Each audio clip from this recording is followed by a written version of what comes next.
કિરીટ પટેલની ચીમકી પર તુષાર ચૌધરીનું નિવેદન। આ નિમણૂકમાં અમારો કોઈ હાથ નથી હોતો। અહીંથી દિલ્હી નામ મોકલાય છે, ત્યાંથી નામ નક્કી થાય છે। હકીકતમાં દંડક તરીકે ઓફિશિયલ હોદ્દો છે જ નહીં। અમે કિરીટ પટેલને સમજાવવાનો પ્રયત્ન કરીશું હોવાની વાત તુષાર ચૌધરીએ કરી।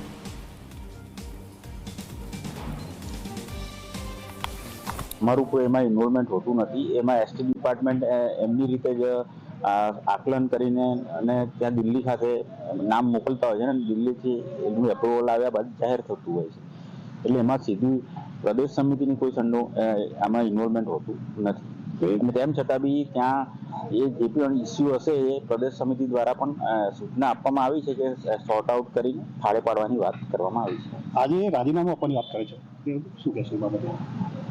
આમાં અત્યારે જે પાર્ટી લેવલની ગોઠવણ અમારા ઓફિશિયલ વિરોધ પક્ષનું અમારું સ્ટેટસ નથી, એટલે આજે ઇન્ટરનલ એરેન્જમેન્ટ અમે કરી છે અમારી પાર્ટી પૂરતી સીમિત છે કે દંડક તરીકેનો જે આમ ઓફિશિયલ હોદ્દો એમની પાસે નથી કે બીજા બધા ધારાસભ્ય છે। ઇવન હું પોતે કોંગ્રેસ પક્ષનો નેતા છું પણ વિરોધ પક્ષના નેતાનું સ્ટેટસ તો મારી પાસે પણ નથી, એટલે આ તો ઇન્ટરનલ એરેન્જમેન્ટ છે। એટલે અમને સમજાવવાનો પ્રયત્ન કરીશું। હજી વિધાનસભા સત્ર અત્યારે તો કોઈ છે નહીં।